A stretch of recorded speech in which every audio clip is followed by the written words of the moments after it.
6 महीने कुछ खाओ पियो नहीं, अनितेश भैया, कुछ खाओ पियो नहीं, अकेले दूध में रहो, सिर्फ दूध पियो, उससे क्या हो जाएगा? मोक्ष। तो बच्चा तो साल भर तक दूध ही पीता है। शुद्धि ते नीर पिए पय बालक, रासव अंग भभूत लगाए। गधा भभूति में लौट जाता है, अगर भभूत लगाने से मोक्ष हो तो। ध्यान गहे बग, अगर ध्यान लगाने से मोक्ष हो तो बगुला ध्यान लगाता, एक टांग में खड़े होकर ध्यान लगाता है। नाम रटे सुख, अगर नाम रटने से मोक्ष हो, बोलो अरंत सिद्ध अरंत सिद्ध अरंत सिद्ध अरंत सिद्ध।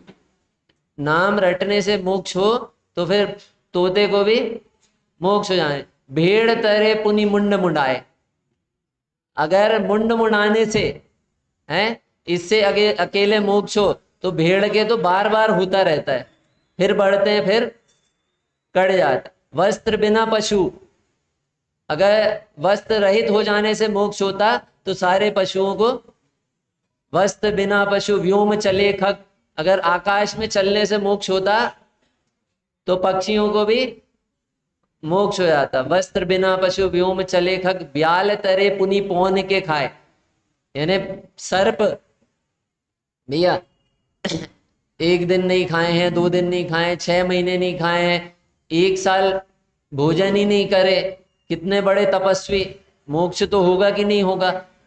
कि जीवन भर सांप हवा के भरोसे रह सकता है, वो जीवन भर कुछ भी नहीं खाएगा और अकेले वो सिर्फ हवा लेते रहे तो भी उसको कुछ नहीं होगा, यानी वो पूरा जीवन निकाल देगा।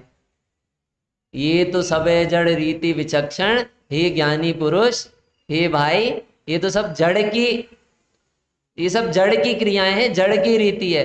मोक्ष नहीं बिना, बिना तत्व के मोक्ष नहीं मिलता है, बिना तत्व ज्ञान के मोक्ष नहीं मिलता है। जड़ की कोई भी क्रिया से मोक्ष नहीं होता है।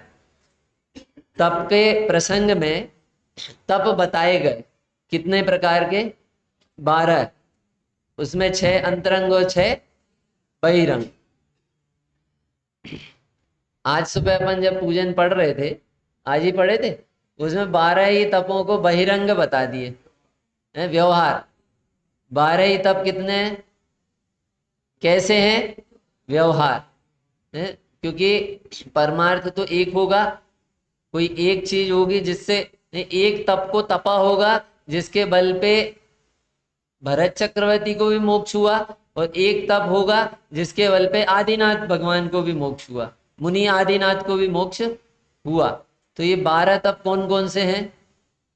अनशन, अवोदर्य, वृत्ति परिसंख्यान, रस परित्याग, विविक्त संयासन, काय क्लेश, फिर प्रायश्चित, विनय, वैयावृत्ति, स्वाध्याय, वित्सर्ग और ध्यान। अपन एक एक की थोड़ी चर्चा करेंगे। अनशन तो सबने सुने ही होंगे, अनशन तो होता भी है, नहीं होता? अभी यहाँ पर भी होता होगा, करेली में भी किसी ने कुछ कर दिया तो फिर काय में बैठ जाते हैं? अनशन में। क्या ये वही अनशन है कि नहीं है?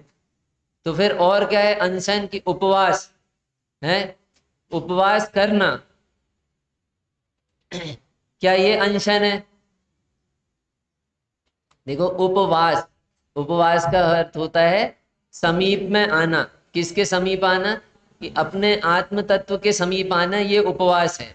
और ऐसे समीप में आने पर भोजन का विकल्प भी ना उठना, ये उपवास है। तो उपवास क्या मान के बैठे हैं कि अब 10 लक्षण आ रहे हैं, अब 10 दिन तक हमको भोजन नहीं लेना है।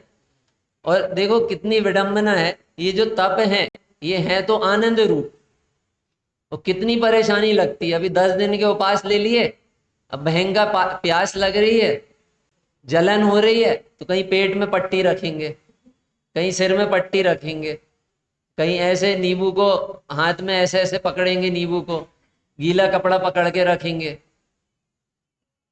कैसा लग रहा है ये? कितना कष्टप्रद। और हम बड़ा भी इसी से ही मानते हैं। बाहर में किसी ने 15 दिन तक नहीं खाया, भोजन नहीं किया, तो क्या हो गया? कितना बड़ा है वो, उपास हो गया। आप नेचुरोपैथी में जाके देखो, कई कई दिनों तक भूखा रखते हैं पानी में, 1 1 महीने तक पानी पियो, बोलो अब वो कितना बड़ा तपस्वी हो गया। बाहर की क्रियाओं से तप का संबंध नहीं है। और ये सारी क्रियाएं भी बिना भावपूर्वक जो होती है ना, वहां पर शुभ की भूमिका भी नहीं है। बिना भावपूर्वक जो हो रही है कि सिर्फ बाहर से भोजन छोड़ दिए और बाकी दिन भर क्या कर रहे हैं भैया, भोजन नहीं करे, आज हमारा उपास है तो थोड़ी देर सो लें, थोड़ी देर कुछ देख लें और थोड़ी देर घर के वो काम निपटा लें जो महीने भर से नहीं निपट पा रहे थे। तो ये क्या हुआ बोलो, भाव शून्य क्रिया प्रतिफल को नहीं देती है। कुमुदचंद आचार्य ने कल्याण मंदिर स्तोत्र के 38वें श्लोक में लिखा है, यस्मात् क्रिया प्रतिफलंती न भाव शून्य, यानी भाव शून्य क्रिया प्रतिफल को नहीं देती। अब करोड़ों वर्ष तक उपास करो, कुछ मत खाओ, जीवन ऐसे ही निकाल दो तो भी कुछ हाथ में आने वाला नहीं है। ये श्वेतांबरों में बहुत चलता है, ये प्रचलन बहुत चलता है। हमारे यहाँ पर तो ऐसी संस्कृति ही नहीं है, जैन संस्कृति। हमारे यहाँ तो उपास करते हैं तो मंदिर में बैठते हैं, स्वाध्याय करते हैं, भगवान के सामने बैठेंगे, भक्ति करेंगे, सामायिक करेंगे, दिन भर मंदिर में निकालेंगे, यही व्यतीत करेंगे। वहाँ श्वेतांबरों में ऐसा होता है कि उपवास को बहुत मानते हैं। यानी कोई अगर उपवास करते करते देह छोड़ दे ना, तो उसको मानते हैं कि ये तो मोक्ष ही जाएगा, मोक्ष हो गया, जाएगा क्या, मोक्ष हो गया। और नई नई उम्र के अगर आप देखोगे, रिसर्च करोगे ना, तो अभी नई नई उम्र के उनके में बहुत जाते हैं, जो साधु बनते हैं ना उनके यहाँ बहुत नई नई उम्र के। क्यों? क्योंकि खाना छोड़ दिए, भोजन छोड़ दिए, आहार छोड़ दिए, और उसके बाद फिर जैसा भी चल रहा है चलता रहा, जो भी होता है होता रहा, और बाद में वो देह जैसे ही छूटी तो सबने मान लिया कि ये तो मोक्ष चलेगा, क्योंकि इनने खाए नहीं थे ना। ऐसा उपवास का स्वरूप नहीं है। देखो, अवमोदर्य, अवमोदर्य यानी क्या होता है? ऊनोदर, भूख से कम खाना होता है ऊनोदर, और हम लोग करते हैं दूनोदर। भैया, हम लोग क्या करते हैं? दूनोदर। एक ही टाइम तो खाना है, एक ही टाइम खाना है, तो क्या करो कि बहुत सारे आइटम लेके बैठ गए और बिल्कुल फिर उठा ही नहीं जा रहा। ऐसा होता है कि नहीं? एक जगह मतलब जब मैं गया था स्वाध्याय के लिए, तो मैंने 4 चीजों के ले लिया था कि 4 चीज लूंगा भोजन में, इसलिए कि माताएं बहनें स्वाध्याय स्किप करके भोजन ना बनाए, सिर्फ ये उद्देश्य था। तो 4 चीजों का लिया। अब एक जगह भोजन में गए तो उनने 12-14 चीजें रख दी और बोल दी चूज एनी 4। अब इसमें से कोई 4 आप पसंद कर लो, बोलो। अब ये जो हमने अवमोदर्य किए, ये अवमोदर्य का उद्देश्य क्या था? ऊनोदर का उद्देश्य क्या था? बोलो। भूख से कम खाएंगे तो एक तो सामने थाली रखी हो, और भूख से कम खाएंगे तो उतना हम राग तोड़ने का प्रयत्न करेंगे। दूसरी बात, हमारे में भूख से कम खाएं इसलिए हमको निद्रा आदि नहीं आएगी, प्रमाद नहीं आएगा। तो जो हमारा समय बचा वो समय में हम आराधना करेंगे। वो समय काहे के लिए बचाए हैं? आराधना के लिए। और होता उल्टा है कि एक बार भोजन करना है तो सुबह के 3-4 घंटे तो बनाने में और इन सब में निकल जाते हैं। ये अवमोदर्य नहीं है। इसमें ना एक एक जो आगे बढ़ेंगे ना अपन तप में, तो वो एक एक तप, जैसे अनशन से बड़ा क्या है? ऊनोदर, अवमोदर, उससे बड़ा वृत्ति परिसंख्यान, उससे बड़ा रस परित्याग, ऐसे एक एक बड़ा है। कैसे? देखो, पहला है अनशन और अंतिम है ध्यान। पहला है अनशन और अंतिम है ध्यान। अब वो बड़े कैसे हैं? एक के बाद एक एक बढ़ते बढ़ते ध्यान सबसे बड़ा। तब कैसे? देखो, जो अपने आदिनाथ मुनिराज थे, उन्होंने 13 महीने 9 दिन तक भोजन नहीं किया, ठीक है। उसमें उपवास का काल कितना था उनका? 6 महीने। 6 महीने उपवास किए और उन्होंने कोई यानी एकदम सच्चा उपवास किए, नाटक भी नहीं, एकदम सच्चा, झूठा उपवास नहीं, सच्चा उपवास किए। और भरत चक्रवर्ती ने ध्यान लगाए अंतर्मुख। अब मोक्ष किसको हुआ जल्दी? भरत चक्रवर्ती को। यानी 6 महीने तक सच्चा उपवास किए और उसके फल में मोक्ष नहीं हुआ, और अंतर मुहूर्त तक ध्यान किए और उसके फल में मोक्ष हो गया। तो क्रम से ये बढ़ते हुए हैं। आगे वृत्ति परिसंख्यान यानी अटपटी प्रतिज्ञाएं लेते हैं। अटपटी प्रतिज्ञा, आज ही भैया से बात हो रही थी कि मुनिराज का जीवन है ना बड़ा मस्त रहता है। यानी वो जो है ना उनको किसी की चिंता नहीं है, उनको आहार की भी चिंता नहीं है भैया। अरे उन्हें आहार करवाने के लिए तो चक्रवर्ती तक तरस रहे हैं, उनको काहे की चिंता।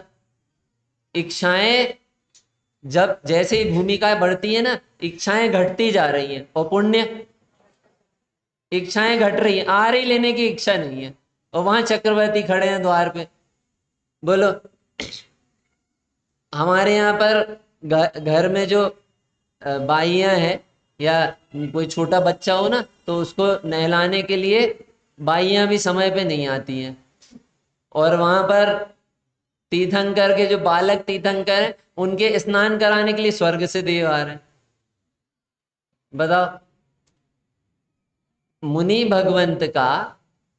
भगवंत जो हैं उनका जीवन कितना मस्त रहता है। आप बच्चों से देख सकते हो, जो बच्चे रहते हैं ना, वो जब अपने काम में मग्न रहते हैं, कुछ खेलते रहते हैं, कुछ खेल रहे हैं, तो उनको किसी की परवाह नहीं। भोजन मिले चाहे नहीं मिले, घर वाले बोल रहे हैं कि हम कोई कार्यक्रम में जा रहे हैं, चल रहे हो क्या, कोई मतलब नहीं, जाओ आप। कपड़े बदल देते हैं, गंदे हो गए हैं तुम्हारे, कुछ नहीं। वो ऐसा मग्न हुआ है, ऐसे मस्त हो गए हैं कि उनको किसी की परवाह बच्चे को नहीं। ऐसे अपने आत्मा का आश्रय लेके अपने स्वरूप में मग्न होके मुनि भगवंत ऐसे मस्त रहते हैं, उन्हें चिंता ही नहीं है। भोजन के लिए निकले, थोड़ी दूर जाके विकल्प टूट गया, वापस आ गए, वहीं ध्यानस्थ खड़े हो गए। कुंद आचार्य के अंतिम समय का जो वर्णन आता है, वो आहार लेने उतरे, एक अंजुली पानी लिए आ गए, और आके वो जहां खड़े हुए हैं वहां पर जो उनके साथ 2 और मुनिराज थे, अब वो मुनिराज उनको ढूंढ ही रहे हैं। मतलब आहार से आ गए और वो जाके खड़े हो गए, अब वो 2 मुनिराज ढूंढ ही रहे हैं कि वो मुनि मुनि आचार्य भगवंत कहाँ चले गए। उनको इतनी भी चिंता नहीं कि हम आके उन्हीं के पास खड़े हों। कितना अच्छा नहीं लगता ये सुन के, कैसा निश्चिंत जीवन है। ऐसे इन्हीं को ही देख के तो भाव होते हैं कि ऐसा मेरा भी हो जीवन। इसी कारण तो ऐसे पुत्र चिलाती जैसे जीव भी उनको देखकर मुनि भगवंत बन गए, विद्युत चोर जैसे भी मुनिराज बन गए, अंजन चोर जैसे भी मुनि भगवंत बन गए और भगवान बन गए। इतना निश्चिंत निर्भर जीवन, किसी से कोई किसी की परवाह नहीं। इन्हें उनका आत्माश्रय से इच्छाओं का उन्होंने दमन कर दिए, मिटा दिए, इच्छाओं को मिटा दिए। अटपटी प्रतिज्ञाएं लेते हैं। महावीर मुनिराज ने क्या प्रतिज्ञा लिए थे, मतलब कैसा लगता है सुन के यश भैया, ऐसा लगता है कि इतना लेने की क्या जरूरत थी। सुन के नहीं लगता। राजा की पुत्री हो और जंजीरों में जकड़ी हो, राजा की पुत्री होगी तो जंजीरों में जकड़ी होगी। आपको महावीर मुनिराज, आपको हार लेना है कि नहीं लेना है, कि नहीं लेना है। अगर आहार को उदर में आना होगा तो वो मिलेगा, आना होगा तो आएगा, हमें नहीं चाहिए। रस परित्याग, बदल बदल कर विभिन्न रसों का त्याग करते हैं, अथवा तो सारे ही रसों का। विविक्त सय्यासन, एकांत में प्रमाद रहित बैठना सोना आदि क्रियाएं करते हैं, प्रमाद रहित होके।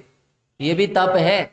बोलो, बैठे हैं तो भी तप हो रहा है, सो रहे हैं तो भी तप हो रहा है। क्यों? क्योंकि वो प्रमाद रहित हैं। काय क्लेश, आत्म आराधना में शिथिलता नहीं होना। अंतरंग अंतरंग में पहला प्रायश्चित, दूसरा विनय। अब विनय में, विनय पाप भी है, विनय पुण्य भी है, और विनय धर्म भी है। ये विनय तप का मतलब ये नहीं है कि किसी की भी विनय कर लिए वो विनय तप हो गया, अथवा तो विनय संपन्नता हो गई, ये भावना हो गई।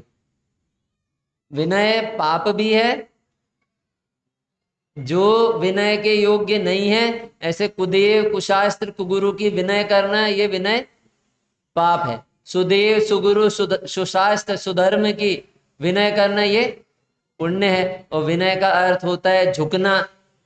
झुकना, तो हम अपने स्वरूप की ओर झुक जाएं तो वो क्या है? धर्म।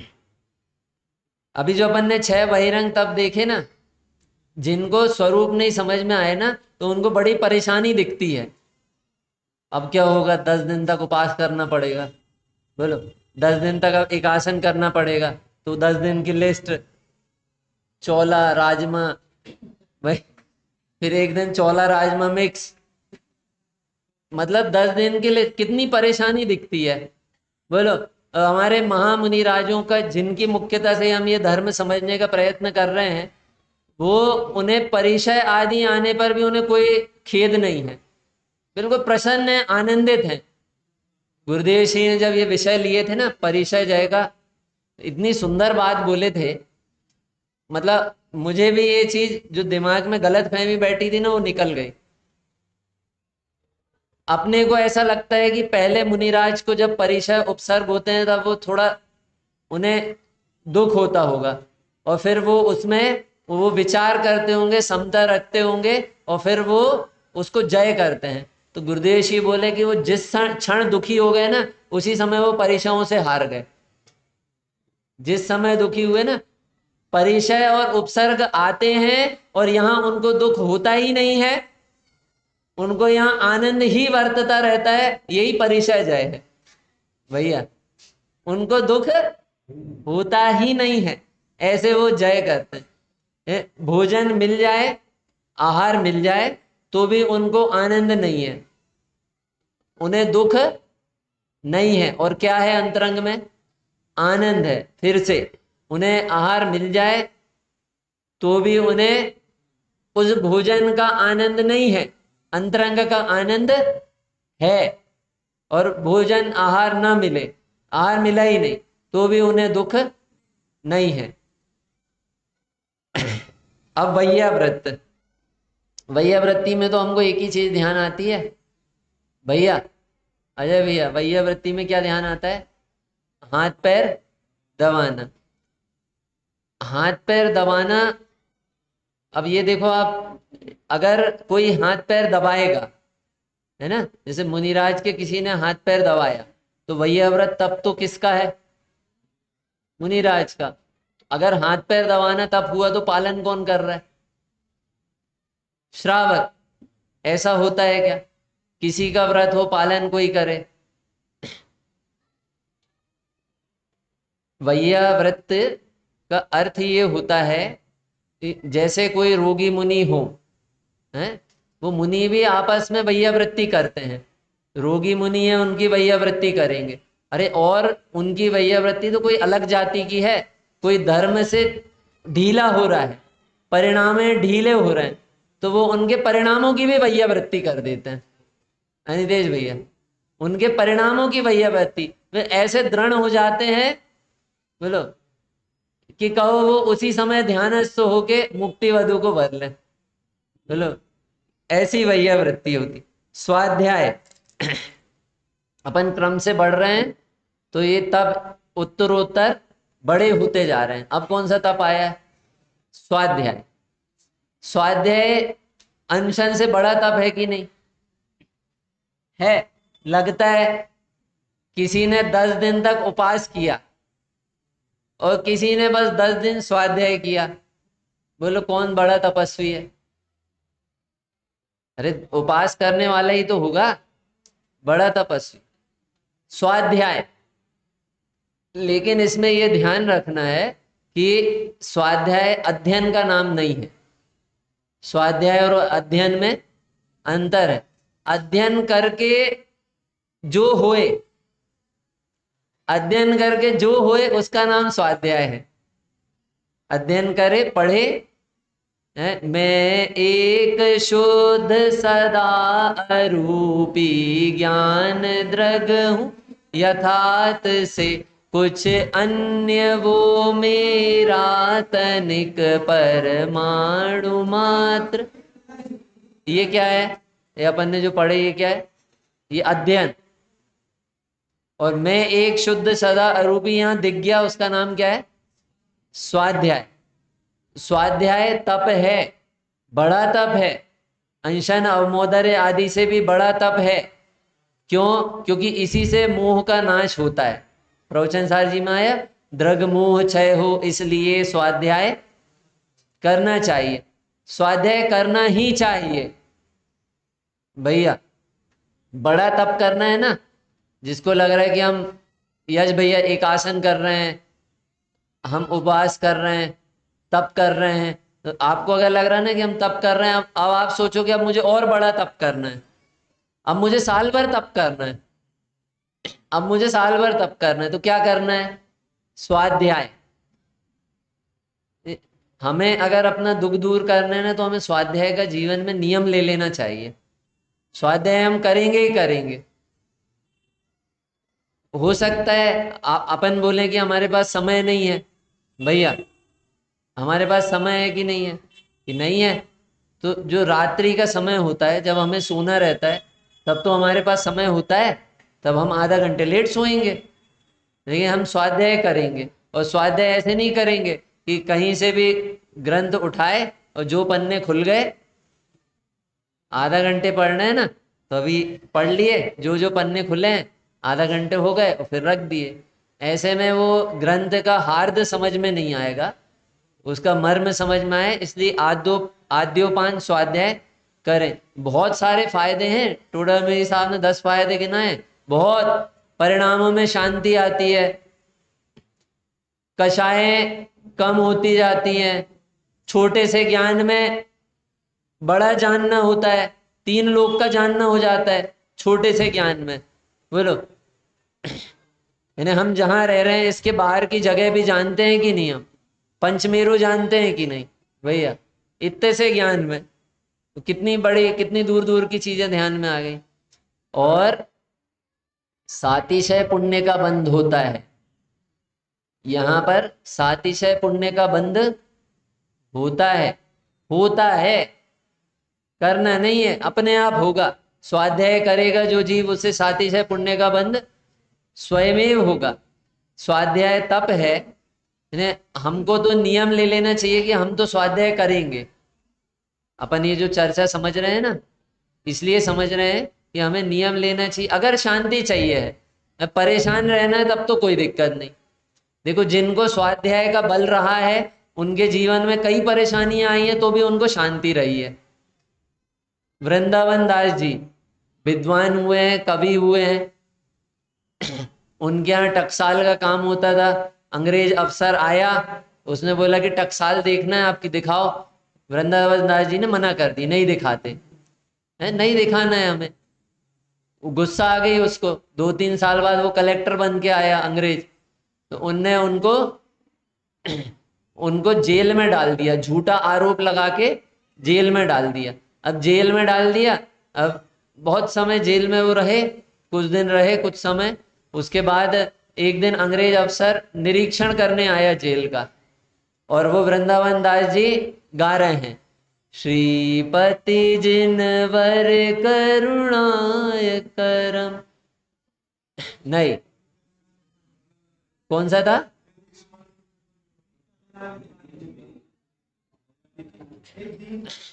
हाँ बिल्कुल सही। हे दीन बंधु श्रीपति करुणा निधान जी, अब मेरी वृथा। अब ये गाते जा रहे हैं और उन्हें बड़ी गाते गाते उत्साह आ रहा है और आंखों से अश्रु भी बह रहे हैं। अब वो अंग्रेज अफसर निकला, उसने देखा तो वो बुलाया उनको बाद में अपने पास, और बोला, अपनी टोन में बोला अंग्रेज ने कि ये तुम क्या गाटा है क्या रोटा है, मतलब क्या गाता है और क्या रोता है। तो उन्होंने पूरा उसको पूरा समझाए उस स्तुति का अर्थ। वो इतना प्रसन्न हुआ कि उसने उन्हें उसी समय रिहा कर दिया, उसी समय। अब वहां पर वृंदावन दास जी जब वो स्तुति पढ़ रहे थे तो उनको आनंद आ रहा था कि नहीं? बोलो जेल में भी आनंद आ सकता है कि नहीं भैया? आ सकता है कि नहीं? मुनिराजों के ऊपर उपसर्ग परिचय हो रहा है, उन्हें आनंद आ रहा है कि नहीं?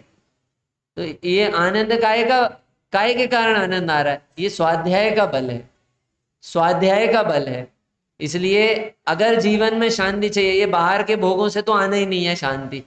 बोलो अच्छे अच्छे करोड़पति भी सुसाइड कर लेते हैं परेशान होके, और जो स्वाध्यायी जीव है ना उनका जीवन बड़ा मुश्किलों से चलता है।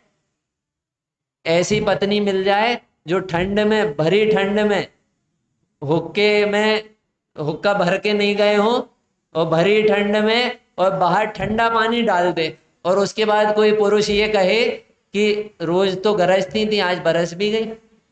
बोलो इतना शांति से कह दे गोपाल दास जी बरैया, इतना शांति से कह दे, भरी ठंड में ठंडा पानी डाल दिए, और वो भी किसके कारण? कोई अच्छा काम नहीं, हुक्का भर के नहीं गए, और वो शांति से कह रहे हैं। बोलो ये शांति कहाँ से आई? काय का बल है ये? स्वाध्याय का बल है। इसलिए स्वाध्याय का नियम लेना चाहिए। अगर शांति चाहिए, परेशान होना तो कोई दिक्कत नहीं, 80 साल के भी परेशान हो रहे हैं, परेशानी की कोई उम्र थोड़ी है। 2 साल का बच्चा भी परेशान हो रहा है, 60 साल का भी परेशान हो रहा है। परेशानी का धन से भी कोई संबंध नहीं, अंबानी जी भी परेशान हो रहे हैं, और गरीब भी जो भिखारी है वो भी परेशान हो रहा है। अगर परेशान नहीं होना है तो स्वाध्याय करना है। स्वाध्याय के 5 अंग है, कौन कौन से? वाचना, रचना, आमनाय, अनुप्रेक्षा और धर्मोपदेश। और हम सबसे पहले कौन से अंग का पालन करते हैं? धर्मोपदेश। पता नहीं होगा तो भी हम सबसे पहले धर्म को समझाएंगे। पहले क्या करना? वाचना, पढ़ना, बड़े शांतिपूर्वक पढ़ें। उसके बाद फिर जो नहीं समझ में आया है, जो समझ में नहीं आया है, कई बार ये भी होता है कि सभा में चेक करने के लिए, अच्छा पंडित जी बताना ये कैसा हो रहा है, ये कैसे होता है, आंसर पता है उसका, ये कैसा होता है, ये मायाचारी है, ज्ञान बहुत हीन हो जाएगा जाके। जो नहीं पता है उसको बड़ी विनय से पूछना, वाचना, प्रचना, फिर अनुप्रेक्षा, उसका चिंतन करना, जो पूछा है जो समझ में आए, फिर उसको मिलाना, हमने जो समझे वो सही समझे कि नहीं। उसके बाद नंबर आता है धर्मोपदेश। मतलब ये धर्मोपदेश भी है ना, ये ऐसा है, अभी दान के प्रकरण में अपन लेंगे, लेकिन मैं संक्षिप्त में बताता हूं कि ये भी अनुद्दिष्ट होता है। ये दान भी स्वयं के लिए बनाया हुआ, और फिर इसमें से परोसते हैं। देखो अब समय कम है इसलिए अपन इसको, और भी है व्युत्सर्ग और ध्यान। व्युत्सर्ग में काय उत्सर्ग, समय सीमा बांध के 1 महीने रहें, 2 महीने, 1 साल तक ध्यान में खड़े रहें, उसमें ध्यान में खड़े रहें, व्युत्सर्ग। और ध्यान सभी जीवों को ध्यान हो रहा है, सभी को हो रहा है, बिना ध्यान के कोई भी नहीं है। आर्त और रौद्र ध्यान निरंतर चल ही रहे हैं, लेकिन जो मुनि भगवान जिस ध्यान तप को ध्या रहे हैं, वो ध्यान तप तो स्वरूप में रम जाने का है। यानी उनके ध्यान में एक ही अग्र है, वो अपना स्वभाव, और उसके बल पे वो मोक्ष को प्राप्त करते हैं। ऐसा ये इच्छाओं का निरोध तीनों रत्नों की प्राप्ति के लिए, यानी वीतराग भाव के लिए इच्छाओं का निरोध, वो क्या है? तप। अब कभी भी कुछ भी अपने को तप करने का भाव हो ना, तो उसमें लगाना ये शर्त कि इच्छाओं का निरोध क्यों करना है हमें? रत्नत्रय की प्राप्ति के लिए, रत्नत्रय की प्राप्ति के लिए। मैं उपास क्यों कर रहा हूं? रत्नत्रय की प्राप्ति के लिए, तो उसका पुरुषार्थ होगा।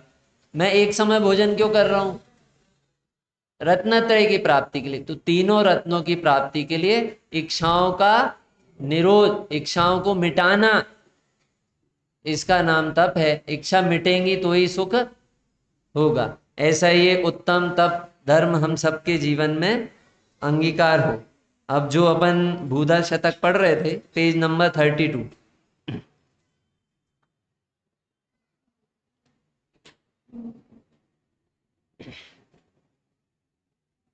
Page number 32। कैसा लग रहा है आपको भूधर शतक? बहुत अच्छा है ना, बहुत बढ़िया है। इसमें एक एक चीज जो आई है बड़ी सत्य है और बहुत व्यवहारिक है और वैराग्य देने वाली है। देखो 32 नंबर का है, निकल गया भैया। काहू रोग सोना घेरी, जोलो जरा नाही नेरी, जासो पराधीन पर।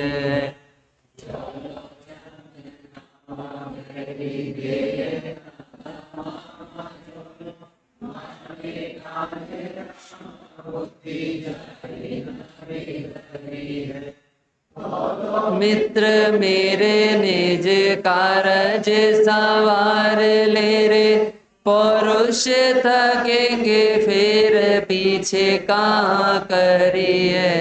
अहो आग आए जब झोपड़ी जरन लागी, कुएं के खुदाए तब कौन काज सरे। कितना सुंदर है। जोलो देह तेरी काहू रोग न रोग सोना घेरी जोलो। जब तक देह को रोग नहीं घेर ले रहे हैं, जब तक देह हमारी रोगों से नहीं घिर जाएगी, घिरेगी तो सही पक्का है, सामने दिख रहा है, नाना प्रकार के रोगों से घिर जाती है देह। जब तक नहीं घिरी है, जरा नहीं नेरी, जासो पराधीन पर है। पराधीनता दे देने वाला जब तक बुढ़ापा नहीं आ रहा है। तो कितनी पराधीनता हो जाती है, जब बुढ़ापा आ जाएगा तो मंदिर आने के लिए भी हम पराधीन होंगे। बोलो, कोई ले जाए पकड़ ले, हर चीज के लिए पराधीन होंगे। तो जब तक पराधीनता ऐसी नहीं आ जा रही बुढ़ापे की, और रोग मेरे शरीर को जब तक नहीं घेर ले रहे हैं, जोलो जम नामा वैरी दे न दमा जोलो। जब तक यमराज हमारे कान में मृत्यु का डंका नहीं पीट दे रहा है। बोलो, अभी नहीं पीट रहा है ना, क्योंकि हम सब जैसे युवा अवस्था में हैं और अभी हम जीवित हैं, इसका मतलब अभी यमराज ने हमारे कान में डंका नहीं पीटा है। माने कान रामा बुद्धि जाए ना बेगर है। यानी स्त्री जो है जब तक आज्ञाकारी है, स्त्री पुत्र जब तक आज्ञाकारी है, आज्ञाकारी हैं और वो आज्ञाकारी नहीं रहेंगे, इतना बदलने में देर नहीं लगती। आप देखो बुजुर्गों को जाकर हालत देखो, जिनने सारी दुकान बनाए, मकान बनाए, सारी संपत्ति उनको दिए, सब कुछ दिए, और वो जरा सा कुछ बोलेंगे, पानी बुलाएंगे तो हाँ दे रहे हैं, वो कुछ बोलेंगे ना तो कैसे बोलते हैं, हाँ दे रहे हैं, अभी कोई कहीं जा नहीं रहे हैं। कितनी पराधीनता है, कैसा कैसा व्यवहार होता है। तो इसका इंतजार हम क्यों करें? जब तक स्त्री आज्ञाकारी है, बुद्धि जाए ना बिगड़ है। भैया, बुढ़ापे में किस किस का दिमाग ठिकाने पे रहेगा, क्या भरोसा। बिगड़ गई, जरा सा बात पित्त कफ अनबैलेंस्ड होता है और बुद्धि बिगड़ जाती है, पागलपन हो जाता है, कहीं क्या कुछ भी बकते रहते हैं, ऐसी दशा भी होती है। बुद्धि जाए ना बिगड़ है, तोलो मित्र मेरे निज कारज संभाले रे। तोलो मित्र मेरे, ये नहीं हो रहा है तो मित्र मेरे अपना कार्य संभाल ले। अब ये कब के लिए कह रहे हैं वो? अब भी, अभी तब तक कार्य संभाल ले रे। पौरुष थकेगा फिर पीछे कहाँ करिए। जब पौरुष थक जाएगा, है इतनी समस्याएं आ जाएंगी, तब क्या करेगा? बुद्धि नहीं चलती भैया, नहीं चलती बुद्धि। आप देख लेना, रोग आदिक हो जाएं, बोलो घर वाले उल्टा बोल दें, अभी यहीं से कुछ ऐसा बोल दें किसी का नाम लेके, पूरा स्वाध्याय हो जाएगा, दिमाग में कुछ नहीं आएगा, वही बात आएगी जो बुरी लग गई। तोलो मित्र मेरे निज कारज संभाल रे, पौरुष थकेगा फिर पीछे कहाँ करी है। अहो आग आए जब झोपड़ी जरन लागी, कुआं के खुदाए तब कौन काज सरे। जब झोपड़ी जलने लगेगी तब कुआं के खुदाने पे कौन सा काम होगा, तब क्या फायदा होगा। जब इतनी सारी समस्या आएंगी उसके बाद सोचो कि अब हम कल्याण करें, तो ये संभव नहीं है। एक और ले लें, 5 मिनट लगेगा, है ना। ऐसे ही संक्षिप्त में ले लेंगे, अभी भी अपना 5 मिनट में हो गया है। इसी के बाद वाला जस्ट, ये सब हमें जगाने के लिए है। ये है ना, सुबह का अलार्म है। सोही बरसायुता का देखा, देखा जब आदि तो अखारत, सोवत बिहाय रे। आदि में अनेक रोग बाल वृद्ध दशा भो, और हूँ संयोग के ते ऐसी बीत जाए रे। बाकी अब कहाँ रही ताई तू विचार सही, कारज की बात यही नी के मन लाए रे।